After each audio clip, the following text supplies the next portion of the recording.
मैं रामजीत कुमार स्वागत करता हूं एक बार फिर से आपके अपने स्टडी चैनल इंडिविजुअल स्टडी में। आज का जो ये वीडियो है काफ़ी ज़्यादा महत्वपूर्ण है। इस लेक्चर में हम सिक्किम के बारे में जानेंगे कि सिक्किम का भारत में विलय कैसे हुआ, कैसे सिक्किम भारत का एक अभिन्न राज्य के रूप में बना। अगर सिक्किम भारत का हिस्सा ना बनकर अगर चाइना का हिस्सा बन जाता तो हमें कितना ज़्यादा नुकसान झेलना पड़ता, नेपाल का बन जाता तो कितना ज़्यादा हमें नुकसान झेलना पड़ता, सारी बातें को हम जानेंगे। जैसा कि आप अभी सिक्किम के वर्तमान लोकेशन को देख रहे होंगे तो पहले थोड़ा इसके वर्तमान लोकेशन को देख लेते हैं। ये देख सकते हैं हमारा जो भारत है उसका पूर्वोत्तर क्षेत्र यानी कि यहाँ पे सिक्किम अवस्थित है एवं सिक्किम के अलावा यहाँ पे 7 सिस्टर अन्य राज्य अवस्थित हैं।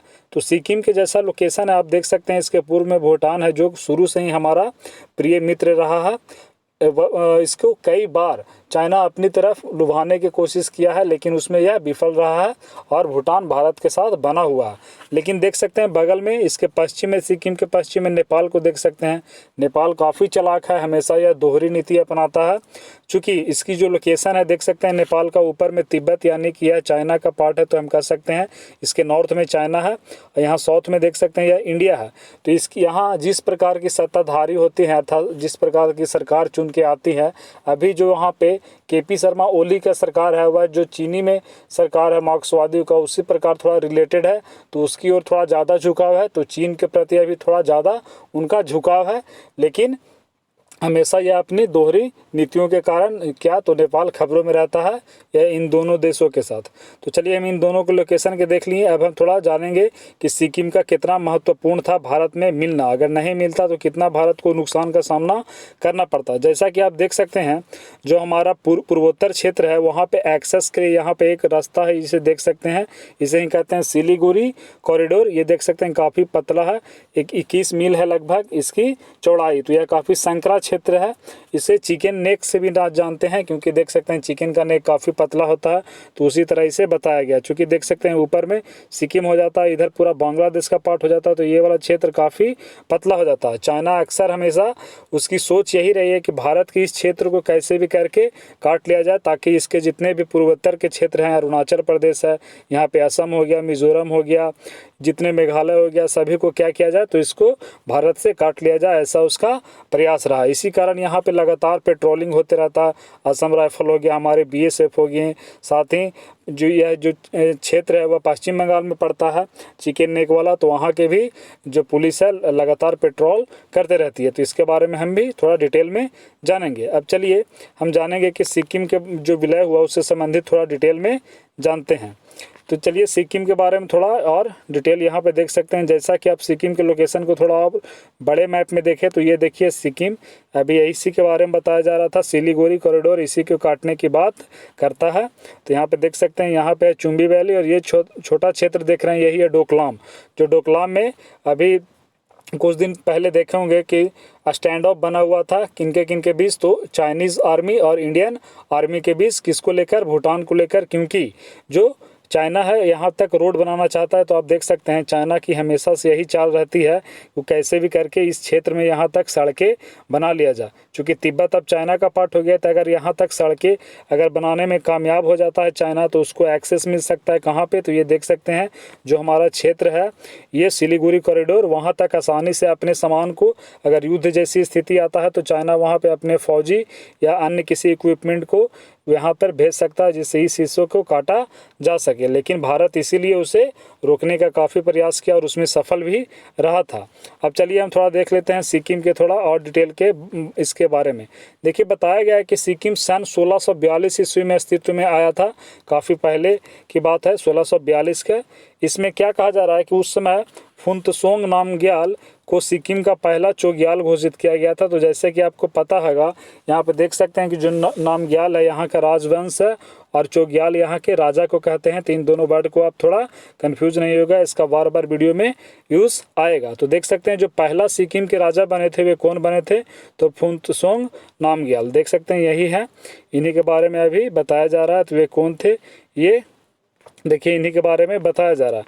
यहाँ पर देखिए यह जो राजा बने थे इन्हें 3 बौद्ध भिक्षुओं के द्वारा बनाया गया था और वो तीनों तिब्बत के क्षेत्र के थे। बाद में हालांकि तिब्बत को किसको तो चाइना के अंडर में कर लिया गया। तो लगभग देखिए कितने सालों तक राज किया यह जो नामग्याल राजवंश था, नामयाल राजवंश था। यह 333 सालों तक चाइना इस पे सिक्किम पे राज किया, तो काफ़ी लंबे समय तक रहा। चूँकि भारत में इसका विलय हुआ फिर भी सिक्किम तैयार नहीं था काफ़ी, क्योंकि जो यहाँ के राजवंश थी काफ़ी पुराना थी, तो वह अलग देश के रूप में रहना चाहता था। लेकिन देखिए बाद की घटनाएं कैसे कैसे घटी और भारत का ये और कैसे भारत का हिस्सा बना। यहाँ पे देख सकते हैं कि 1791 में चीन ने सिक्किम की मदद के लिए और तिब्बत को गोरखा से बचाने के लिए, उस समय जो नेपाल का पार्ट था वहाँ पे जो गोरखा थे काफ़ी शक्तिशाली थे, वो लगभग हमेशा सिक्किम पे अटैक करते थे। जो क्षेत्र था वो तिब्बत का क्षेत्र जितना था उस पर अटैक करता था, तो उस समय इसका सबसे बड़ा प्रतिबंधी देखा गया था तो सिक्किम का कौन था, तो गोरखा थे, यानी कि नेपाली थे। तो 1791 में चीन ने सिक्किम को मदद के लिए और तिब्बत को गोरखा से बचाने के लिए वहाँ पे सेना भेजी थी।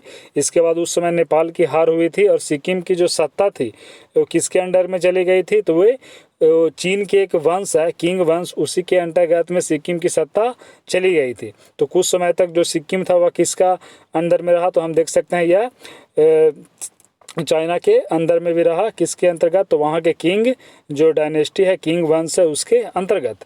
नेक्स्ट यहाँ पे बताया जा रहा है कि सिक्किम के पड़ोसी देश भारत में अंग्रेजों की शासन आने के बाद सिक्किम ने अपने प्रमुख दुश्मन नेपाल के विरुद्ध ब्रिटिश भारतीय सरकार से हाथ मिला लिया। चूँकि नेपाल से इसको काफ़ी डर था सिक्किम का, तो नेपाल जो साम्राज्यवादी सोच था किसका, तो जो ब्रिटिशर्स आए थे भारत, तो चूँकि उस समय गुलाम था, तो उस समय यहाँ के जो कर्ता धर्ता थे वो ब्रिटिशर्स थे। तो ब्रिटिशर्स ने क्या किया, तो उससे जो सिक्किम वाले क्षेत्र थे, जो सिक्किम के चोग्याल थे, वो ब्रिटिश से क्या किया, तो हाथ मिला लिए। किस लिए, तो नेपाल को हराने के लिए। तो इससे आप यहाँ पे समझ सकते हैं। और बदले में क्या हुआ, एक बार फिर नेपाल पुनः यहाँ पे उसके क्षेत्र को क्या करता है, तो कब्जा कर लेता है सिक्किम के क्षेत्र को। तो इस समय एक्शन कौन लेता है, तो सिक्किम, चूँकि जो ब्रिटिश थे भारतीय उस समय सेना थी किससे रिलेटेड, तो ब्रिटिश भारतीय सेना थी, वह इसके बदले में उस पर चढ़ाई कर देता है, किस पे, नेपाल पे। तो देख सकते हैं इसी के कारण होता है 1814 का गोरखा युद्ध। ये काफ़ी इंपॉर्टेंट है एग्ज़ाम के व्यू से। आपको याद रखना है कि जो गोरखा युद्ध हुआ था वह कब हुआ था, तो 1814 में हुआ था। यह जो युद्ध हुआ था, देखिए ये गोरखा लोग थे। गोरखा लोग युद्ध में भी काफ़ी ज़्यादा निपुण थे, लेकिन अंग्रेज़ों के देख सकते हैं उनके सामने तोपें थी, इसलिए हार गए थे। ये जो आप पीले वस्त्र में देख रहे हैं यही थे उस समय सरदार भक्ति थापा, इसके अलावा भीमसेन थापा थे, अमर सिंह थापा थे, ये सारे बलभद्र कुंवर थे, काफ़ी ज़्यादा ये शक्तिशाली थे और इन्होंने अंग्रेज़ों के पसीने छुड़ा दिए थे। इनके देखिए हाथ में ये है कुफरी, तो इनके पास एक अभी गोरखा जो रेजिमेंट देखते होंगे उसमें कुफरी रखते हैं, इससे ही काफ़ी चलाने में वे ज़्यादा निपुण होते थे। तो देखिए यहाँ पे आगे बताया जा रहा है कि जब यह युद्ध हुआ तो इस युद्ध को किससे विराम दिया गया, सुगौली के संधि के अंतर्गत। तो आपको याद रखना है कि जो सुगौली का संधि है वह कब हुआ था, तो यह 1816 में हुआ था। और यह किसके किसके बीच में हुआ था, तो जो ईस्ट इंडिया कंपनी थी यानी कि अंग्रेज़ थे प्लस नेपाल के बीच में हुए थे। और इस संधि में जो नेपाल था उसको काफ़ी ज़्यादा नुकसान की सामना करना पड़ा। नेपाल के जितने भी क्षेत्र लगभग पिछले 25 सालों में जीता था, नेपाल के राजा द्वारा जीते गए थे, उसे क्या कर दिया गया, तो उसे सारे को लौटा दिया गया इस संधि के द्वारा। तो किस संधि के द्वारा, सुगौली की संधि के द्वारा। चलिए थोड़ा क्षेत्र को दिखाते हैं। इसके अलावा उस समय 1817 में एक और संधि हुई थी, वे कौन सी संधि हुई थी, तो आप देख सकते हैं यहाँ पे तितालिया की संधि, यह सिक्किम के बीच में हुआ था और अंग्रेज़ों के बीच में हुआ था। इस संधि के तहत ब्रिटिश ने सिक्किम की सुरक्षा की गारंटी ले ली थी। एक तरह से आप समझ सकते हैं कि किसी क्षेत्र की सुरक्षा की गारंटी ले रहे थे अंग्रेज़, तो कहीं ना कहीं उसे अपने चंगुल में धीरे धीरे फंसा रहे थे। तो देखिए सुगौली के संधि के अंतर्गत अभी आप देख सकते हैं ये सब जो सारे पार्ट थे यहाँ पे, जैसा कि आपको यहाँ पे देख सकते हैं जो अभी भारत का पार्ट है, जैसे ये कुमायूं है उत्तराखंड का, गढ़वाल है, तो ये सब सारे क्षेत्र इसका किसका था, तो उस समय नेपाल का था। सिक्किम भी पूरा नेपाल के अंतर्गत में था, इसीलिए जब बाद में सिक्किम का विलय हुआ भारत में तो सबसे ज़्यादा गुस्सा नेपाल था, क्योंकि वह नेपाल का पार्ट रह चुका था। यहाँ पे देख सकते हैं जो नेपाल है उसका दक्षिणी भाग को क्या कहते हैं, तो यहाँ पे जो मधेसी रहते हैं, यानी कि जो तराई वाला एरिया है उस पर भी काफ़ी ज़्यादा कब्जा कर लिया गया था। वापस सारे लौटाना पड़ा था, पूरा सिक्किम को भी लौटा दिया गया था। किसके अंतर्गत? तो सुगौली के संधि के अंतर्गत काफ़ी ज़्यादा इनको नुकसान का सामना करना पड़ा।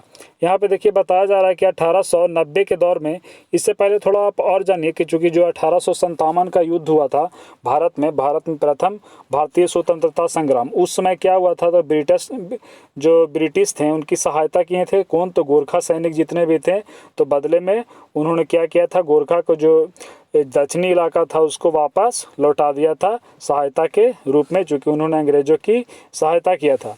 सुगौली के संधि के अंतर्गत थी जो दार्जिलिंग वाला क्षेत्र था, दार्जिलिंग जो अभी पश्चिम बंगाल में भारत का हिस्सा है, वह अभी पहले नेपाल का हिस्सा था, और नेपाल से पहले किसका था? सिक्किम का था। तो वे सारों को फिर कहाँ मिला लिया गया? तो वो सारे को ब्रिटिश ने अपने अंडर में रख लिया। नैनीताल था, ये सारे आप जान सकते हैं।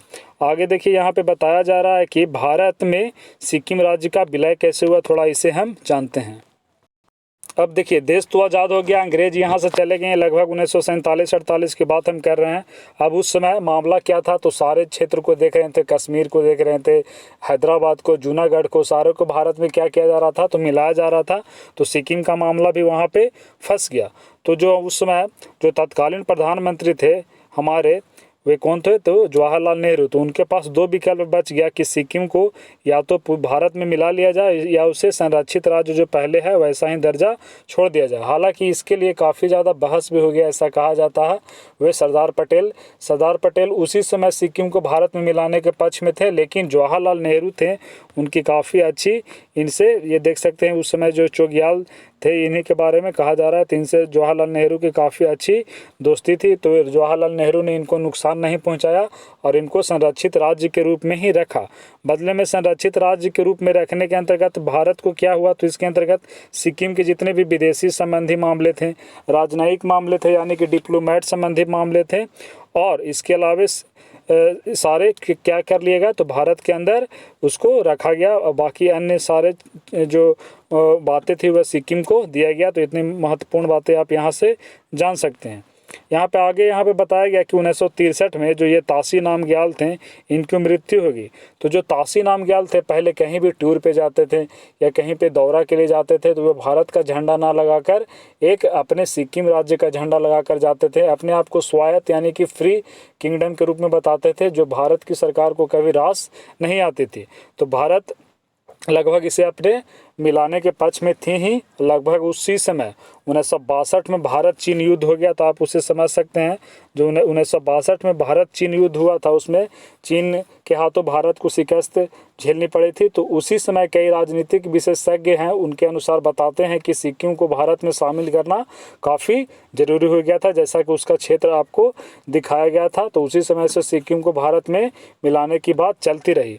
आगे देखिए यहाँ पे बताया जा रहा है कि जब 1963 में तासी नामग्याल की मृत्यु हुई, तो उनके बेटे पाल्डेन थोंडुंग नामग्याल को उत्तराधिकारी बने, यही अंतिम हुए। चलिए इनके बारे में भी जानते हैं। 1970 की शुरुआत तक राज्य में राजनीतिक उथल पुथल चलती रही, इनकी मृत्यु हुई, फिर इनके बेटे बने। तो राज्य में आप समझ सकते हैं कि जो राजा वाले शासन होते हैं उनके प्रति जो जनता होते हैं वो ज़्यादा खुश नहीं होते हैं, चूँकि लोकतंत्र सबसे बेस्ट है। तो जो राजनीतिक स्थिति को लेकर काफ़ी ज़्यादा उथल पुथल होने लगी, इसके कारण राजशाही को हटाने के लिए और लोकतांत्रिक व्यवस्था को वापस लाने के लिए मांग किया जाने लगा।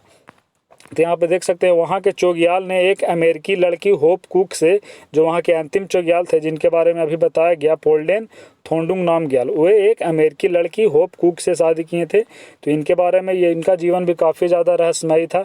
कई लोग इन्हें अमेरिका का CIA एजेंट के तौर पर देखते थे कि यह भारत में कुछ सिक्किम को क्षेत्र को अलग स्वायत्त दर्जा देने के लिए ऐसा कुछ करने के लिए आई थी, लेकिन उसके बारे में कुछ कठोर सबूत नहीं है। आगे यहाँ पे बताया जा रहा है कि जैसा कि आप देख सकते हैं यही थी उनकी पत्नी, हालांकि बाद में ये उन्हें छोड़कर चली जाती हैं, और यही थे अंतिम जो यहाँ के चोग्याल थे, ये उनकी बेटी थी। आगे देखिए यहाँ पे बताया जा रहा है कि चोग्याल को अमेरिकी पत्नी होप कुक और पूरा व्यक्तित्व रहस्यमयी था। जैसा कि बताया गया, चोग्याल को भारत के खिलाफ भड़काने में उनकी बड़ी भूमिका थी। जो ये अमेरिकी थी, ये जो होप कुक या भारत के खिलाफ चोग्याल को काफ़ी ज़्यादा भड़काती थी। साथ ही वहाँ के जितने भी पाठ्य पुस्तक थे उसको काफ़ी ज़्यादा बदलने का प्रयास किया गया इनके द्वारा, एवं वहाँ के युवा अफसरों को बुलाकर, जितने भी युवा अफसर होते थे उनको बुलाकर बैठक किया जाता था इनके द्वारा। तो यह भारत के लिए काफ़ी ज़्यादा चिंता का विषय बनता जा रहा था। अब देखिए बात है सन 1973 की, सिक्किम दीवार के खिलाफ काफ़ी ज़्यादा आंदोलन हो गया और इस प्रकार वहाँ पे प्रशासन का पूर्ण रूप से पतन हो गया। अर्थात हम कह सकते हैं राजा के खिलाफ काफ़ी लोग वहाँ के विद्रोह कर दिए, लोकतंत्र को लेकर राजशाही को नहीं मान रहे थे और भारत यह तो चाह ही रहा था। तो कई लोग को माना जाता है कि भारत वहाँ पे जो इस प्रकार की जो क्रियाविधि बढ़ी थी, यानी कि जो उपद्रवी लोग बढ़े थे, ऐसा कहा जाता है कि भारत सरकार भी उसको कहीं ना कहीं गुप्त रूप से मदद कर रही थी। ऐसा कई सारे जो उस समय के मैगजीन थे उसमें छपे थे। तो यहाँ पे बताया जा रहा है कि चोग्याल और सरकार के बीच टकराव की ओर अग्रसर घटनाओं ने सिक्किम को पूर्ण राज्य बनाने की ओर रास्ता साफ कर दिया। तो वहाँ के लोग भी वहाँ के राजा से नाखुश होते जा रहे थे और भारत तो यह चाह ही रहा था। तो देखिए अब क्या होता है अंत में, चूँकि पहले भी वहाँ जब चोग्याल बने थे तो वहाँ का जो सबसे सर्वश्रेष्ठ थे वह राजा ही थे, लेकिन उसके अलावा एक मुख्यमंत्री का पद को भी रखा गया था, उसे प्रधानमंत्री का पद पे कहा जाता था। तो दोरजी जी को चुना गया था। तो वे जो दोरजी थे वे भी चाहते थे कि भारत में क्या हो, तो यह भारत इस पे अपना कुछ इस पे यहाँ पे हस्तक्षेप करे और इसको अपने क्षेत्र में मिलाए। तो इसके लिए काफ़ी ज़्यादा ऐसा प्रयास चलता रहा। एवं इंदिरा गांधी भी इस बात पे अड़ गई थी कि सिक्किम को हर हाल में भारत में विलय करना चाहिए। अब देखिए यहाँ पे बात की जा रही 6 अप्रैल 1975 की सुबह क्या हुआ। तो जो चोग्याल थे उनके राजमहल के गेट पर भारतीय सैनिकों के ट्रकों की आवाज़ सुनाई दी। भारतीय सेना ने राजमहल को पूरी तरह से घेर लिया था और वहाँ पे जितने भी लगभग गार्ड थे उन पे अचानक मात्र आधे घंटे में ही कह सकते हैं 30 मिनट में उन पे भारतीय जो सेना थे उस पर काबू कर लिया और राजा को क्या कर लिया गया, तो नज़र बंद कर लिया गया। हालांकि कई जगह बताया जाता है कि राजा को नज़र बंद नहीं किया गया था, उन्हें उसी प्लेस में रख दिया गया था और वहाँ चारों तरफ से भारतीय आर्मी थे ताकि कोई वहाँ के जो लोग आक्रोशित थे वो उन पर अटैक ना करे, आक्रमण ना करे। ऐसा इसलिए किया गया था। उससे पहले उनकी जो पत्नी थी वे वापस अमेरिका चली गई थी उन्हें छोड़कर। यहाँ पर देख सकते हैं जो राजमहल को चारों तरफ से उनके जो सैनिक हैं। तो यहाँ पे देखिए इसके बाद सिक्किम में जनमत संग्रह कराया गया। क्योंकि जब सिक्किम में जनमत संग्रह यानी रेफरेंडम की बात किया गया कि लोगों से पूछा जाएगा कि वो सिक्किम में रहना चाहते हैं या सिक्किम को भारत में को हिस्सा में मिलाना चाहते हैं या राजा के पद को बने रखना चाहते हैं। तो जब ऐसा चुनाव हुआ तो इसमें 97.5% लोगों ने क्या किया, तो भारत में जाने का उसमें कहा कि हम भारत में मिलने की वकालत किया, वे भारत में मिलना चाहते थे। हालांकि उस समय चाइना के द्वारा एवं अन्य कई देशों के द्वारा काफ़ी ज़्यादा इसका विरोध किया गया कि भारत जो सिक्किम का एरिया है काफ़ी ज़्यादा दुर्गम है, पहाड़ी एरिया है। मात्र 5 दिन में भारत वहाँ कैसे इतनी संख्या में लोगों को वोटिंग करा लिया। काफ़ी ज़्यादा आरोप भी लगाए गए कि बाहर से लोग को लाए गए थे वोटिंग में, लेकिन ये सब कोई तथ्य वाले बात नहीं है, ऐसा पुस्तकों में नहीं मिलता है, ऐसा कहानियाँ कही जाती है। अभी जो अजीत डोभाल के नाम सुने होंगे, कहा जा रहा है कि उस समय भी वे एक्टिव थे इस सब मामले में। वहाँ के जो सिक्किम को विलय के लिए काफ़ी ज़्यादा उन्होंने भी कार्य किया था। तो अजीत डोभाल का बात भी आता है जो हमारे सुरक्षा एजेंसी में भी हैं। तो यहाँ पे देख सकते हैं कि क्या हुआ। तो उसके बाद जब इतना फीसदी लोगों ने वकालत कर दी तो उसके बाद सिक्किम को भारत का 22वां राज्य बनाया गया। तो यही है कि भारत को 22वां राज्य बनाने के लिए लोकसभा में एक संशोधन विधेयक लाया गया। क्या तो 23 अप्रैल 1975 को और लोकसभा में इसे पेश किया गया। तो जब पेश किया गया तो उसी दिन इसे 299 बाई देखिए यहाँ पक्ष में 299 और विपक्ष में 11 मत मिला और पुनः इसको क्या कर दिया गया, तो राष्ट्रपति के इस पर सिग्नेचर हुआ। 15 मई को फ़खरुद्दीन अली अहमद थे उस समय और 16 मई, ये देखिए ये तिथि काफ़ी इम्पोर्टेंट है। सिक्किम दिवस अभी मनाया जाता है। सिक्किम का राज्य दिवस कब मनाया जाता है, तो 16 मई को। इस प्रकार 16 मई 1975 को सिक्किम को क्या, तो भारत को एक 22वां प्रदेश के रूप में बना लिया गया, भारत का अंग बना लिया गया। वहाँ के जो नामग्याल का जो लगभग 333 सालों से बना आ रहा था पद, उसे क्या कर दिया गया 1664 से 1975 तक आप जोड़ के देख सकते हैं, उस पद को हमेशा के लिए ख़त्म कर दिया गया। जो पॉल्डेन थोंडुंग नामग्याल थे जो 12वें वहाँ के अंतिम राजा थे, 1982 में उनकी कैंसर से मृत्यु हो गई। उनकी पत्नी तो क्या अमेरिका चले जाते हैं। एवं जो संविधान संशोधन आपको याद रखना है, जो कॉन्स्टिट्यूशन अमेंडमेंट, इसके लिए कौन कौन सा हुआ था, तो 35वां संविधान संशोधन के द्वारा भारत को जो सिक्किम था इसको भारत का सह राज्य यानी कि एसोसिएटेड स्टेट का दर्जा दिया गया था। और जो 22वां पूर्ण राज्य बना हुआ किसके अंतर्गत बना था, तो 36th कॉन्स्टिट्यूशन अमेंडमेंट यानी कि 36वें संविधान संशोधन के द्वारा इसे बनाया गया था। तो ये भी आपको याद रखना। जैसा कि आपको बताया गया था कि सिक्किम में भारत के संग विलय में राजनीति के साथ साथ कुछ खुफिया एजेंसी रा की बात किया जा रहा था। चाइना ने इसका कहा था कि जो खुफिया एजेंसी थे लगभग 2 साल से वहाँ उपद्रवी तत्वों को बढ़ा रहे थे और वहाँ पे लगभग अपनी निगाह बनाए हुए थे, तो ऐसा कहा जाता है। एवं BS दास को प्रथम कार्यकारी नियुक्त किए गए थे। जब वहाँ पे हलचल मची, वहाँ पे राजा के खिलाफ विद्रोह हुआ, तो BS दास को वहाँ पे भारतीय से जो हमारी सरकार है उसने वहाँ पे नियुक्त किया। और काजी लेंडुप दोरजी यही सिक्किम के पहले मुख्यमंत्री बने। इन्हीं ने इनको न्योता भी दिया था कि आइए लोकतंत्र की ये भी वकालत करते थे।